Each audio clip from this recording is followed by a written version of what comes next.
Morning students, कैसे हैं आप सब। उम्मीद करती हूँ आप लोग अच्छे होंगे बेटा। कि जैसा कि आप लोगों के एग्ज़ाम्स शुरू हो गए हैं तो ये आपका प्रैक्टिस क्वेश्चन पेपर है उर्दू का, है ना। आपको अदर सब्जेक्ट्स के तो मिल जाते हैं, उर्दू के नहीं मिल पाते हैं, इसलिए मैं आपके लिए बना रही हूँ। आप लोग इसे देखेंगे, अपने फ्रेंड्स के साथ ज़्यादा से ज़्यादा शेयर करेंगे ताकि उन लोगों को भी आसानी हो पढ़ने में, ठीक है। ये उर्दू बी का सिलेबस है, यानी जो गवर्नमेंट स्कूल में पढ़ाई जाती है उर्दू जान पहचान, उसका ही ये क्वेश्चन पेपर है। ये आपकी क्लास हो गई, ये आपका टाइमिंग हो गई।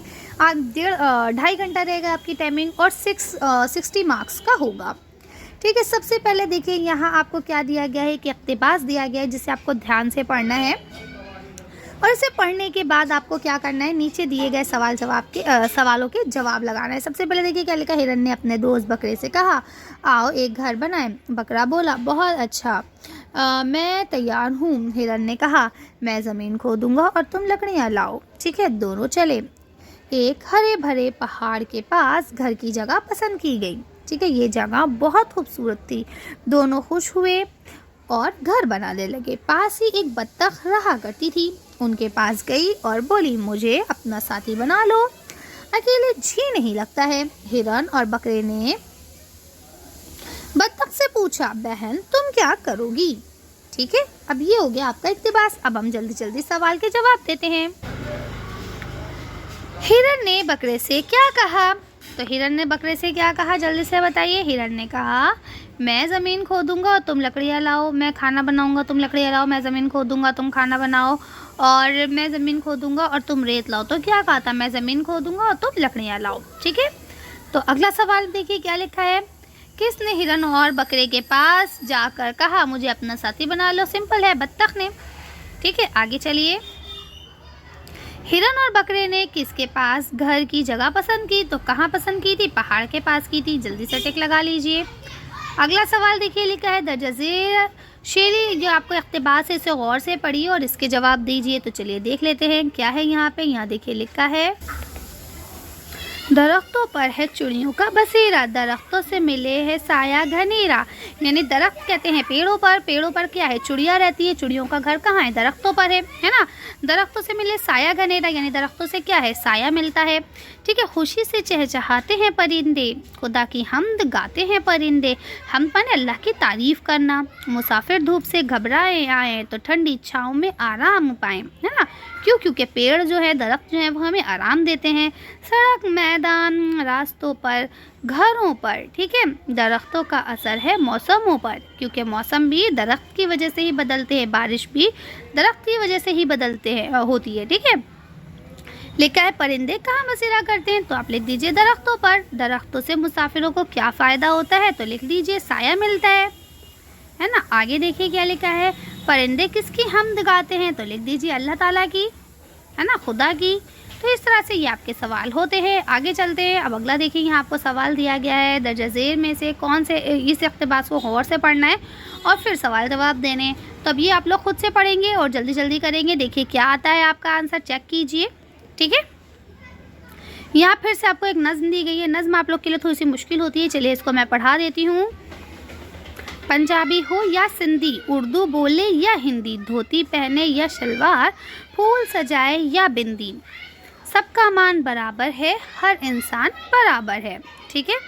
अब बोलते हैं कि ये वाले जो अशार हैं, बताइए किस नज़्म से लिए गए। तो आप बता देंगे कि भाई ये लिए गए हर इंसान बराबर ऐसे, ठीक है। आगे चलते हैं। यहाँ लिखा है, मान लफ्ज़ के मायने क्या हैं, तो मान लफ्ज़ का मतलब क्या होता है, इज़्ज़त, है ना, सबकी इज़्ज़त बराबर है, ठीक है। उर्दू और हिंदी क्या है, तो उर्दू और हिंदी क्या है, ज़बानों के नाम, है ना। तो ये देखिए यहाँ पे टिक कर देंगे। तो इस तरह से बहुत इजी था, आप लोग जल्दी जल्दी कर सकते हैं। अब देखिए यहाँ लिखा हुआ है, नीचे दिए गए उन्वान में से किसी एक उन्वान पे आपको क्या करना है, मजमून लिखना है, ठीक है। यौम आज़ादी, यौम असातिज़ा या मेरे वालिदैन, तो जिस पे आपको अच्छा लगे आप लोग लिख सकते हैं। वैसे इसकी वीडियोज़ अपलोड हैं, आप लोग देखना चाहें तो देख सकते हैं। आगे आ जाइए। प्रिंसिपल के नाम ख़त लिखना है 2 दिन की छुट्टी के लिए, है ना। या फिर आपको अपने वालिद को ख़त लिखकर अपने अहवाल बयान करना है कि भाई आप हॉस्टल में हैं या नानी के घर हैं, कहीं पे भी हैं, तो आप कैसे हैं, आपकी पढ़ाई कैसी चल रही है ना। तो ये सारी चीज़ें आपको यहाँ बतानी है। आगे चलते हैं सवाल नंबर 7 पे। तो देखिए यहाँ आपको सवाल नंबर 7 में दिया गया है, हिदायत के मुताबिक सवालों के जवाब दीजिए। पहला सवाल यहाँ आपको लिखा है, नीचे दिए हुए लफ्ज़ों में से सिर्फ 4 के जमा बनाइए। तो आपको क्या करना है, इन 4 के जमा बनाना है। कितने हैं ये, 2, 4, 6, 6 में से किसी 4 की जमा आपको बना लेने हैं। नीचे लिखे हुए जुमलों में से सिर्फ 2 को इस्तेमाल करना है आपको, ठीक है। तो आप इसमें से 2 को इस्तेमाल कर सकते हैं। इसके बाद देखिए यहाँ लिखा है कि जिससे किसी काम के करने या होने का पता चले वो क्या कहलाता है, फेल कहलाता है, ठीक है। इसके बाद लिखा है नीचे दिए हुए लफ्ज़ों में से 4 लफ्ज़ों के मुतज़ाद लिखिए। मुतज़ाद का मतलब क्या होता है, उल्टे। तब इसमें से आप इनके उल्टे लिख सकते हैं, ठीक है। आगे सवाल पे आ जाइए। तो लिखा है नीचे दिए गए सवालात में से 3 सवालों के जवाब दीजिए। तो आपको ये 5 सवाल दिए गए हैं, किसी भी 3 सवाल के आपको जवाब देने हैं, ठीक है। पहला सवाल है, रूखी सूखी रोटी खाने वाला बुजुर्ग कौन था, ठीक है। जल्दी से बुक खोलिए। अगर आपने अभी तक चैप्टर्स नहीं देखे हैं तो आप लोग मेरी वीडियो को देख सकते हैं। पूरी प्लेलिस्ट आपके लिए अवेलेबल है। आप लोग जाएंगे, प्लेलिस्ट पे क्लिक कीजिएगा, वहाँ पे आपको सारे चैप्टर्स मिल जाएंगे, क्वेश्चन आंसर्स के साथ। आंसर्स भी मैंने लिख के बताए हैं ताकि आपको आसानी रहे, ठीक है। तो ये सारे सवालात आप वहाँ से देख सकते हैं। कोल तार से कौन कौन सी चीज़ें बनती हैं, ठीक है। छोटी सी उम्र में चांद बीबी ने क्या क्या सिखाया, ठीक है, क्या क्या सीख लिया था उन्होंने। गरीब मुसाफिर ने शहर में जाकर क्या देखा था। आमतौर पर सड़कें सियाह क्यों दिखाई देती हैं। ये सारे सवाल जवाब आपको मेरे चैनल पर मिल जाएंगे। लिंक मैं डिस्क्रिप्शन में और कमेंट बॉक्स दोनों में डाल दूंगी, वहाँ से आप लोग देख लीजिएगा। आगे सवाल की बात करें तो देखिए लिखा है किन्हीं 3 सवाल के जवाब आपको देने हैं। पहला यहाँ लिखा है बेटा ये जो है ना आपका मिसप्रिंट है, ये होगा हर इंसान बराबर है ना, कि नज़्म में कौन कौन से पेशों के नाम आए हैं तो आपको बता देना है। बस्ती जो आपकी बसंत नज़्म है उसके क्या नाम है, शायर का क्या नाम है बताना है। बसंत नज़्म ये भी आप कर लेंगे, ठीक है। यहाँ लिखा हुआ है सर्दियों के फूल हर तरफ क्यों खिले हुए हैं, तो क्यों खिले हुए हैं ये भी आप बता सकते हैं। बसंत के मौसम के बाद कौन सा मौसम आता है ये आपको बताना है। तो ये सारे सवाल जवाब आपको मेरे चैनल पे मिल जाएंगे। सारे चैप्टर्स जल्दी जल्दी पढ़ लीजिए। उसका फ़ायदा ये रहेगा कि चैप्टर्स में से कोई क्वेश्चन घूम के भी पूछा जाता है तो अगर आपने स्टोरी पढ़ी होगी या सुनी होगी तो आप उसे ईजिली कर सकेंगे। आगे चलते हैं। तो यहाँ लिखा हुआ है जो आपकी मिसाल है उसके मुताबिक आपको इसे करना है। जैसे बच्चा ये ऐसे लटकी हुई है के साथ बनाए, ठीक है। अब आपको क्या करना है, उसे बड़ी ये और नून गुन्ना के साथ बना लेना है, ठीक है। तो हम लोग भी कर लेते हैं। देखिए लिखा है कपड़ा, तो अलिफ हट जाएगा तो क्या हो जाएगा, कपड़े, ठीक है। उसके बाद ऐसे कपड़ों,